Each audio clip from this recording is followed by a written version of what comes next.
Assalomu alaykum aziz do'stlar, kanalimizga xush kelibsiz. Sizlar bilan Stanьте kanali.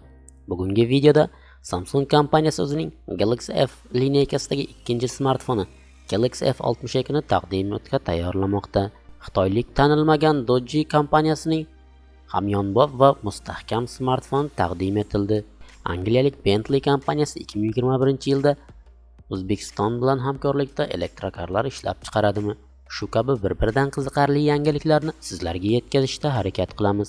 Videoni boshlashdan oldin video rivoji uchun bittagina like bosishingizni va kanalimizga obuna bo'lishingizni so'rab qolamiz. Tayyormisiz? Qani bo'lmasam, boshladik.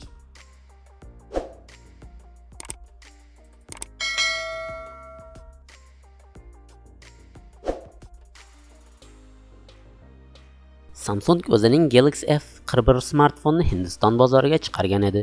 Ushbu model katta sig'imli akkumulyator va exynos 9611 chipiga ega bo'lib, ayni damda Galax F lineykasining yagona vakili hisoblanadi.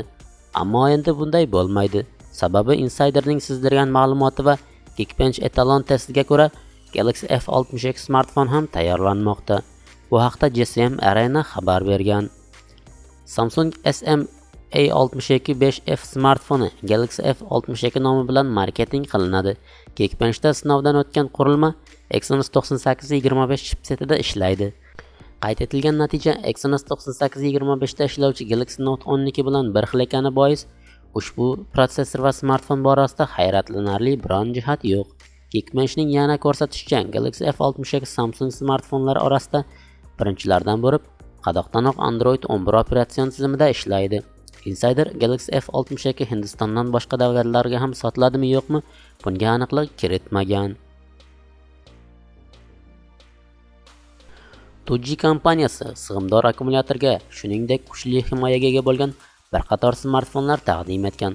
Masalan, shu yilning aprelida u Android 10 va 3 talik kamerali beli baquvvat va zamonaviy DOOGEE X95 modelini taqdim etgan va $60 sota boshlagan.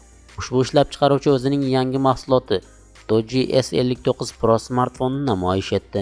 AliExpress orqali oldindan buyurtma asosida uni $199 ga olish mumkin. Lekin kompaniyaning rasmiy saytida undan 3 tasi yutuqli o'yinga ham qo'yilgan. Tegishli shartlarni bajarib uni tekinga olish imkoniyatini qo'lga kiritish mumkin. Lekin shartlari juda ko'p. Xitoyliklardan boshqa birov uni yutuqqa olishi dargumon. Shuning uchun bu smartfonga qiziqqanlar opsioniyada qoldirilgan havola orqali AliExpressdagi sotuv sahifasiga o'tib qo'ya qolganlari ma'qul. DOOGEE S59 Pro qiziqishga arziydi. Uning korpusi IP68 standartiga ko'ra suv va changdan himoyalangan.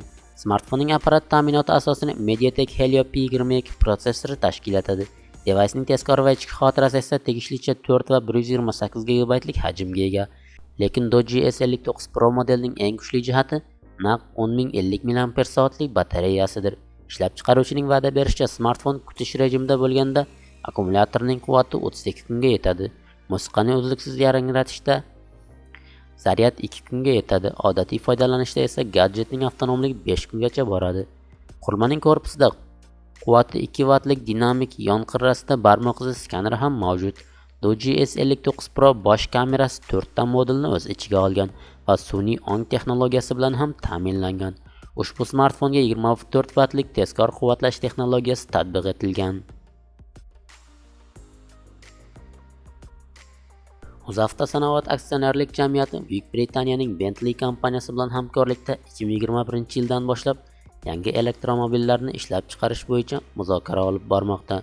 Bu haqda ushbu muzokaralardan xabardor manbaga asoslanib TAYYORLAMOQDA nashri xabar bergan. Ma'lum bo'lishicha, dastlab O'zbekiston bozori uchun elektr tarmoq orqali quvvatlantiriladigan 2 xil gibrid avtomobillar ishlab chiqarish va sotuv boshlash rejalashtirilmoqda.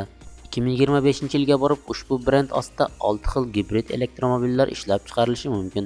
Ma'lumot uchun, Rossiyada 8-oktyabr kuni Bentley kompaniyasi yangilangan Bentayga avtomobili taqdimotini o'tkazib, keng ommaga elektromobillar ishlab chiqarishni yo'lga qo'yish rejasi haqida xabar qilgandi.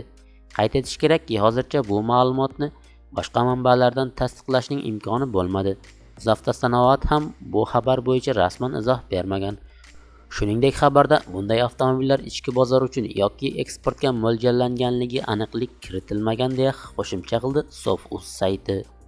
Shu bilan bugungi videomiz ham o'z nihoyasiga yetdi. Video yoqsa like, yoqmasa dislike bosing. Qandaydir savol, taklif yoki fikringiz bo'lsa izohda yozib qoldiring. Keyingi videolarda ko'rishguncha xayr, salomat bo'ling.